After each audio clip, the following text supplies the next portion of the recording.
เชื่อไหมครับว่าการพูดช่วยสร้างเสน่ห์ให้กับตัวเราได้ แต่จะพูดอย่างไรให้ได้ใจผู้ฟัง วันนี้ผมมีเคล็ดลับดีๆมาฝากกันครับ ก่อนจะไปเริ่มกันผมอยากจะแนะนำเทคนิคขั้นพื้นฐานก่อนเลยนั่นคือ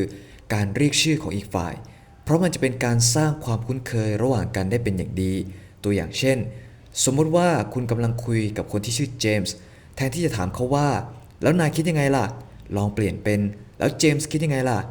หรือถ้าคุณจะทักทายใครสักคนจากเดิมคุณอาจจะพูดว่าสวัสดีครับพี่ลองเปลี่ยนเป็นสวัสดีครับพี่เจมส์อะไรทำนองนี้เพราะสิ่งที่น่าฟังที่สุดอย่างหนึ่งนั่นก็คือการที่อีกฝ่ายเรียกชื่อเรานั่นเองครับข้อที่ 1 กล่าวชมอีกฝ่ายอย่างจริงใจแม้คำติจะมีประโยชน์แต่เราทุกคนก็ยังชอบคำชมอยู่ดีแต่คำชมที่ว่านี้ต้องไม่ใช่การประจบประแจงเพราะมันจะแสดงออกถึงความไม่จริงใจจากผู้พูดคุณต้องใจกว้างและหัดสังเกตความสามารถของอีกฝ่ายการชื่นชมรูปลักษณ์ภายนอกของคู่สนทนาเป็นสิ่งที่ดีแต่ถ้าหากว่าเขาเคยได้ยินคำชมแบบนี้มานักต่อนักแล้วมันก็อาจจะกลายเป็นสิ่งที่น่าเบื่อได้ดังนั้นชื่นชมที่บุคลิกหรือความสามารถของเขาจะน่าประทับใจและดูมีชั้นเชิงมากกว่าลองดูตัวอย่างนี้นะครับ I admire your courage, Miss. Trench. Sylvia Trench. I admire your luck, Mr. Bond.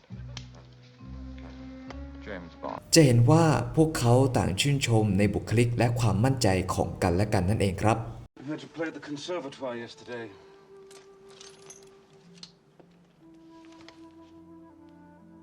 It was exquisite. ข้อที่ 2 เลือกหัวข้อสนทนาให้ดี เรื่องบางเรื่องเป็นประเด็นที่ละเอียดอ่อน การหยิบหัวข้อเหล่านั้นมาพูดคุยกันอาจนำไปสู่ความขัดแย้งหรือโต้เถียงกันรุนแรงได้ และส่งผลต่อความรู้สึกที่มีต่อกันและกันอีกด้วย อย่างเช่น เรื่องการเมือง เรื่องศาสนา เป็นต้น ข้อที่ 3 มีความเป็นกันเองแต่ต้องสุภาพ ไม่มีใครชอบความจริงจังมากเกินไป หรือแม้แต่อยากจะคุยกับคนที่มีสีหน้าเคร่งเครียดตลอดเวลา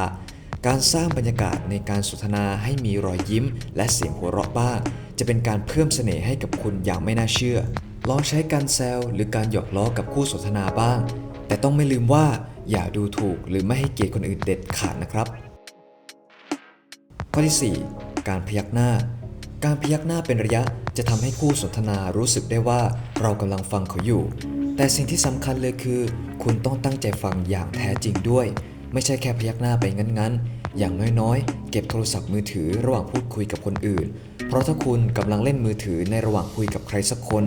อีกฝ่ายจะเริ่มรู้สึกว่าคุณไม่ได้สนใจเขา และอาจคิดไปว่าเขาพูดคุยน่าเบื่อหรือเปล่า การตั้งใจฟังอยู่เสมอจะแสดงออกถึงความจริงใจที่คุณมีต่อคู่สนทนาครับ ข้อที่ 5 ต่อยอดบทสนทนา คนส่วนใหญ่ชอบเล่าเรื่องของตัวเองมากกว่าจะฟังเรื่องของคนอื่น ถ้าคุณสามารถทำให้คู่สนทนาเล่าเรื่องหรือพูดเรื่องของตัวเองออกมาได้เยอะๆ มันจะเป็นการสร้างความไว้วางใจและเชื่อใจกันได้ ดังนั้นมันจึงต้องเริ่มจากการตั้งใจฟังในสิ่งที่เขาพูดก่อน และลองตั้งคำถามหรือชวนเขาคิดต่อยอดจากเรื่องราวที่เขาเล่าให้ฟัง ถ้าเขาเริ่มสนใจคุณ เขาก็จะใช้เทคนิคเดียวกันนี้ถามคุณกลับเอง แล้วตอนนั้นคุณก็จะได้เล่าเรื่องหรือประสบการณ์ของตัวเองแล้วครับ โดยสรุปก็คือ